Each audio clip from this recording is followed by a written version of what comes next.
주간 리뷰 시작하도록 하겠습니다. 언제나처럼 한 주 동안 가장 좋은 승률을 올렸던 팀부터 시작합니다. 한화이글스예요. 4승 1무를 기록을 했고요. 결국은 전체 순위도 1위를 탈환을 해왔습니다. 주중 시리즈에서 두산 베어스에게 스윕승을 거뒀는데요. 골칫거리였던 노시환, 안치홍 선수가 살아난 모습을 보여줬습니다. 노시환이 주간 3할 6푼 8리에 홈런 2개를 기록을 했고요. 안치홍 선수도 주간 3할 5푼 7리, 최은성 선수도 주간 타율이 3할 7푼 5리였습니다. 거기에다가 하위 타선인 이도윤, 최재훈 같은 선수들이 완전히 살아났는데요. 이도윤 선수가 4할 2푼 9리였고요. 최재훈도 4할 타율을 기록을 해줬습니다. 거기에 와이스, 폰세 이런 외국인 투수들의 꾸준한 호투가 이어지고 있고 엄상백, 황준서 같은 투수들도 제법 쏠쏠한 모습을 보여줬기 때문에 한화이글스는 투타 모두가 완벽한 한 주를 보냈다라고 할 수 있겠어요. 자, 다음 롯데 자이언츠입니다. 3승 2패를 기록을 했고요. 전체 승률에서도 3위를 기록을 하고 있습니다. KT와의 시리즈가 정말 대단했습니다. 그야말로 혈투였는데 특히 6대0으로 뒤지고 있던 경기를 결국 뒤집어내면서 특히나 박영현 선수를 굉장히 곤경에 빠뜨리면서 그런 경기들을 승리로 가져갔다라는 부분이 대박이었고요. 특히 목요일 경기가 정말 멋있었죠. 물론 KT 위즈의 수비 실책이 나오기도 했었지만 말이죠.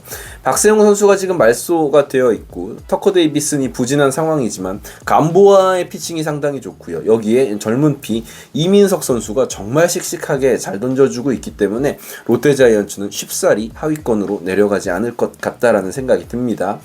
최고의 외국인 타자라고 할 수 있는 레이에스 선수의 주간 타율이 무려 5할 2푼 6리였으니까요. 팀의 모든 공격을 이끄는 선수다라고 볼 수 있겠어요. KT 위즈입니다. 3승 2패 4위를 마크하고 있고요. 이 안현민 선수는 말이 안 나옵니다. 그냥 대충 한 2, 3주 잘하다 말겠지. 흔히들 그러는 어떤 거포 유망주처럼 저러다가 공략법이 나오면 그때부터 하락세를 타지 않을까라는 생각이 들었는데 글쎄요. 이 선수의 약점을 찾는다는 것이 과연 가능한 일인지에 대한 의문이 들 정도로 이 안현민 선수는 대단합니다. 이번 주에도 한 주간 4할 7푼 6리에 홈런을 3개를 때려냈고요. 시즌 WRC 플러스가 무려 215.9입니다. 그냥 이 한 선수의 등장이 팀 전체 문화와 분위기 자체를 바꿔놓은 것이 아닌가라는 생각이 들 정도입니다. 거기에다가 트레이드로 넘어온 이정훈 선수 역시 상승세를 타고 있는데요. 주간 타율이 4할 3푼 8리에 홈런 2방을 기록을 해줬습니다. 2군에서 올라온 안현민 그리고 트레이드에서 합류한 이정훈 이런 선수들이 팀의 분위기를 바꾸고 있고 거기에 쿠에바스도 부활하는 모습 토요일 경기에서 7이닝 무실점을 기록을 해줬습니다. 후라도와의 맞대결에서 승리를 거두면서 다시 앞으로 나갈 채비를 하는 KT 위즈였어요. NC 다이노스 3승 1무 2패입니다. 8위 이기는 하지만 이번 주 위닝 위크를 기록을 했고요. 금요일 기아와의 단독 콘서트였는데 강우 콜드로 5회까지만 경기를 했고 그 경기를 잡아냈습니다. 올러와 신민혁의 맞대결이었기 때문에 조금 불안하다라는 생각을 했지만 결국은 그 경기를 이겨냈고요. 토요일, 일요일 연패로 한 주를 마무리한 것이 조금 아쉽다라고 볼 수 있겠죠. 좋았던 흐름의 주초 분위기를 주말에 이어가지 못했다라는 부분이 좀 아쉽다라고 할 수 있겠고 다만 이제 데이비슨이죠. 지난 시즌 홈런왕 이번 주에 4할 3푼 5리에 홈런 2방을 쳐내면서 거포의 위용을 과시를 했고요. 특히 수요일 경기 라일리 선수의 피칭이 굉장히 좋았습니다. 7이닝 동안 15개의 탈삼진을 기록을 하면서 무실점 그렇게 승리를 했던 기억이 있는데 과연 지속적으로 에이스로서의 역할을 해줄 수 있을지는 좀 지켜봐야 될 것 같습니다. 기아 타이거즈 3승 3패 7위입니다. 중위권의 마지막 포지션을 지키고 있지만 선뜻 5위 자리로는 잘 올라가지 못하고 있는 기아 타이거즈예요. 이 투수진이 조금 된다 싶으면 공격력이 조금 부진하고 공격이 좀 터지는 날은 또 불펜 쪽에서 문제가 생기기도 하고요.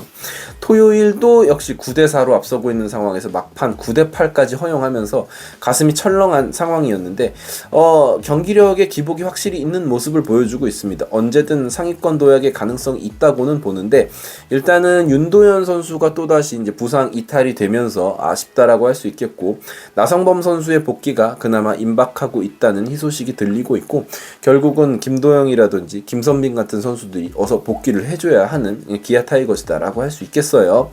자, LG 트윈스입니다. 이번 주 2승 1무 2패 기록을 하면서 결국은 2위로 내려앉았는데, 물론 아직도 1위와의 승차가 반 게임 차이기 때문에 이 2위가 그렇게 큰 의미가 있어 보이진 않고요. 주 초에 SSG에게 위닝 시리즈를 기록을 했는데 한화와 주말에 만나서 1, 2위 매치 그야말로 피 터지게 싸웠습니다. 첫 경기는 비겼고 그 다음 경기는 졌습니다. 1무 1패로 마무리를 했어요.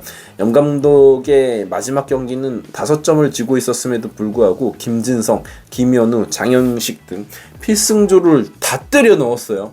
하지만 결국 2위로 내려앉게 되었다라는 사실.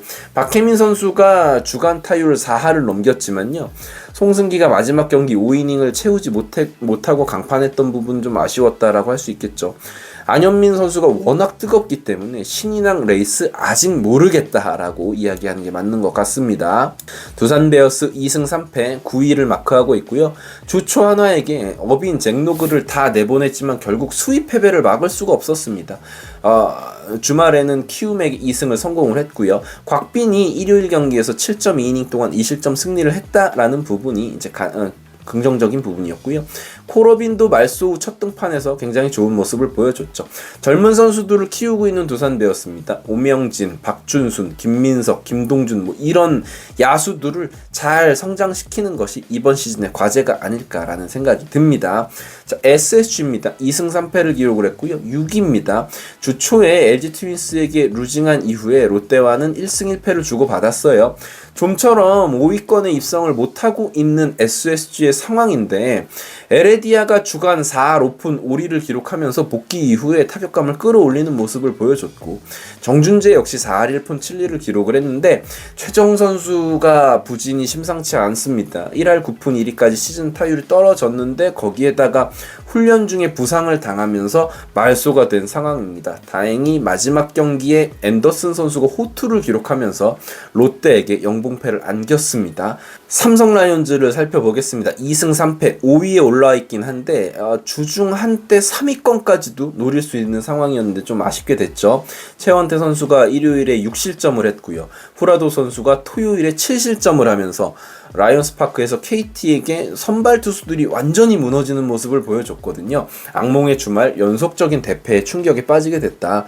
주중 시리즈 기아에게 어려운 매치업이었지만 위닝 시리즈를 거뒀었거든요. 그런 것들을 생각하면 주말에 거둔 KT에게 대패 2번은 꽤나 뼈아플 것 같습니다. 그래도 구자욱 선수가 주간 타율 4할을 맞춰주는 모습, 점점 살아나는 모습을 보여주고 있다라는 것이 긍정적인 요소겠어요. 자, 다음 마지막 키움입니다. 사실은 지난주, 지지난주 조금은 살아나는 흐름을 보이나 했는데 이번 주도 승리를 기록하지 못했어요. 1무 4패 12위에 빠졌고요. 임지열 선수 혼자 공격에선 좀 고군분투하는 모습을 보였고, 알칸타라는 그래도 한국 무대에 돌아와서 3경기에서 평균 자책점 1.35를 기록을 해주고 있다라는 부분. 하지만 9위와의 게임차가 제법 벌어져 있는 상황이기 때문에 키움의 현 상황이 긍정적이다라고 보기는 힘들 것 같습니다. 지금까지 이글스 에브리데이의 주간 리뷰였습니다. 감사합니다. 이번에 제가 막창 제품을 하나 출시했습니다. 대구 초벌 막창인데요. 네이버에 검색하시고 네이버 플레이스에서 구매하실 수 있으니까요. 많은 관심과 사랑 부탁드립니다.